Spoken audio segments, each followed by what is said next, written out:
Good morning सबैजनामा हामी चाहिँ आज जुम्ला अदालत आएका थियौँ। हाम्रो फोरेन्सिक मेडिसिन सब्जेक्टको लिगल प्रोसिजरमा यो प्र्याक्टिकल हुन्छ। सो कोर्ट प्रोसेस कसरी हुन्छ भनेर हाम्रो आज त्यही प्र्याक्टिकल थियो। So we visited court today.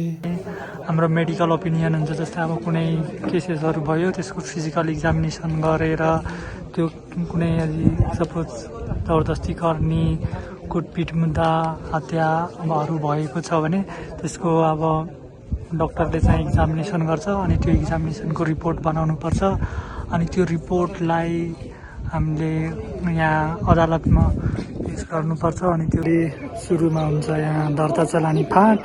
त्यो दर्ता चलानी फाँटमा अब सरकारी वकिलबाट चाहिँ फौजदारी मुद्दाहरू आउँछ अनि अर्को देवानी मुद्दा हुन्छ, जुन चाहिँ अब त्यहाँ जुन मान्छे पीडित छ त्यो मान्छे डाइरेक्ट आएर त्यहाँ गर्ने गर्छन्।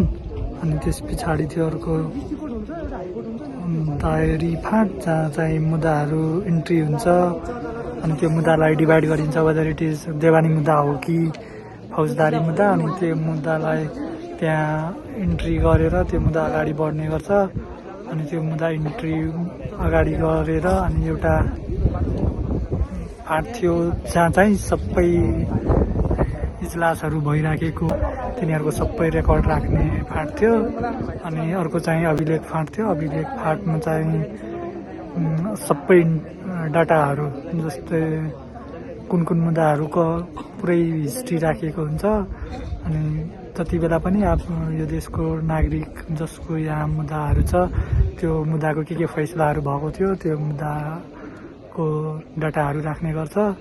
अनि एउटा चाहिँ कार्यान्वयन शाखा थियो, जुन चाहिँ अब श्रीमानको अथवा इजलासको आदेशमा त्यहाँ पठाउने गर्छ त्यो कार्यान्वयन गर्नलाई, अथवा त्यहाँका कर्मचारी शाखाहरूले नै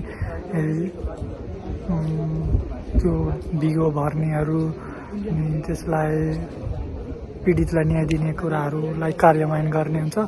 अनि माथि चाहिँ इजलास थियो। इजलासमा चाहिँ अब त्यो पनि हामी हेऱ्यौँ। त्यहाँ दुईवटा कक्ष थियो, एउटा श्रीमानको कक्ष थियो, एउटा कानुन व्यवसायको कक्ष थियो।